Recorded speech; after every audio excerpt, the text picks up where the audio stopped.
നമസ്കാരം. മാസ് എന്നു കരുതി തൊടുത്തുവിട്ട പരാമർശം വയ്യാവേലിയായിരിക്കുകയാണ് രാഹുൽ ഗാന്ധിക്ക്. കാര്യം എന്തെന്ന് മനസ്സിലായില്ലെങ്കിൽ പറയാം. കോൺഗ്രസിന്റെ പുതിയ മന്ദിരത്തിന്റെ ഉദ്ഘാടന വേളയിൽ രാഹുൽ ഗാന്ധി BJP ഭരണഘടനയും അങ്ങ് വിമർശിക്കുകയും യുദ്ധപ്രഖ്യാപനമൊക്കെ നടത്തി. എല്ലില്ലാത്ത നാക്കല്ലേ എന്നു കരുതി എന്തും വിളിച്ചു കൂകാലോ, അതിന്റെ ഭാഗമായിരുന്നു ഈ ആവേശം. ഒടുവിലിപ്പോ അതാ ആവേശത്തിന് നല്ല പണി കിട്ടിയിരിക്കുകയാണ്. സംഭവത്തിൽ ഗുവാഹത്തിയിലെ പാൻ ബസാർ പോലീസ് സ്റ്റേഷൻ രാഹുലിനെതിരെ കേസ് രജിസ്റ്റർ ചെയ്തിരിക്കുകയാണ്. മൊഞ്ചിത് ചേതിയ എന്നയാളാണ് പരാതി നൽകിയത്. രാജ്യത്തിനെതിരെ പോരാടുമെന്ന വാക്കുകളാണ് രാഹുലിന് തിരിച്ചടിയായത്. BJPയും RSSും ഇന്ത്യയിലെ ഓരോ സംവിധാനങ്ങളും കൈയടക്കിയെന്നും അതിനാൽ നമ്മുടെ പോരാട്ടം BJPയോടും RSSനോടും മാത്രമല്ല ഇന്ത്യക്കെതിരെ കൂടിയാണു എന്നായിരുന്നു രാഹുലിന്റെ വാക്കുകൾ. ഭാരതീയ ന്യായ സംഹിതയുടെ സെക്ഷൻ 152, 197(1) എന്നിവ പ്രകാരമാണ് കേസെടുത്തിരിക്കുന്നത്. ഭാരതത്തിന്റെ പരമാധികാര ഐക്യത്തെയും അഖണ്ഡതയും ശിഥിലമാക്കുന്ന പ്രവൃത്തി ചെയ്തതെന്നാണ് കേസിൽ പറയുന്നത്. ഇത് ജാമ്യമില്ല കുറ്റമാണ്.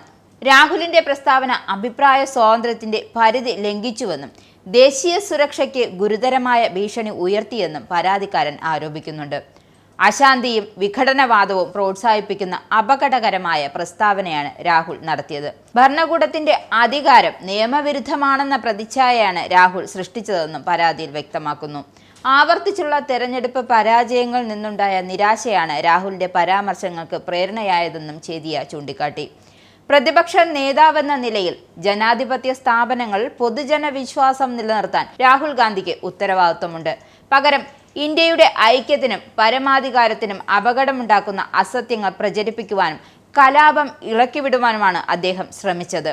ജനാധിപത്യ മാർഗങ്ങളിലൂടെ ജനവിശ്വാസം നേടിയെടുക്കാൻ കഴിയാത്തതിനാൽ രാഹുൽ ഇപ്പോൾ കേന്ദ്ര സർക്കാരിനും ഇന്ത്യ രാജ്യത്തിനുമെതിരെ അസംതൃപ്തി വളർത്താൻ ശ്രമിക്കുകയാണ്.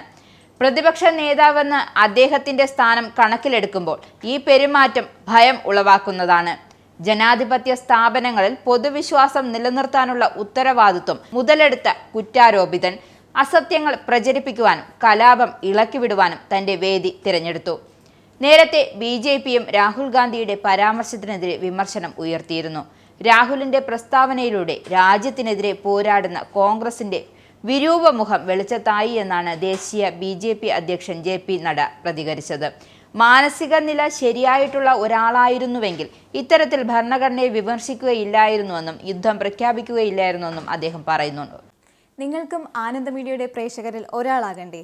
യൂറോപ്പിലും US-ലും ആഫ്രിക്കയിലും അടക്കം പ്രവാസികൾ ഉള്ളയിടങ്ങളിലൊക്കെ ജനപ്രിയ ചാനലുമായി ആനന്ദ് മീഡിയ ഒപ്പമുണ്ട്. ഏഷ്യാനെറ്റ് ഫ്ലവേഴ്സ് അടക്കം നിങ്ങളുടെ വിരൽത്തുമ്പിലെത്തും. ആദ്യം റോക്കു ബോക്സ് സ്വന്തമാക്കുക. അതിൽ നിന്നും ആനന്ദ് മീഡിയ ആപ്ലിക്കേഷൻ ഡൗൺലോഡ് ചെയ്യുക, ഇൻസ്റ്റാൾ ചെയ്യുക. എന്നിട്ട് 02085866511 എന്ന നമ്പറിൽ ഞങ്ങളുടെ കസ്റ്റമർ കെയറിൽ ബന്ധപ്പെടുക.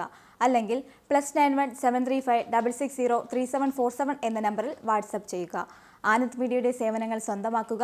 മറ്റു ചാനലുകൾക്കൊപ്പം ആനന്ദ് TVയും എൻജോയ് ചെയ്യുക.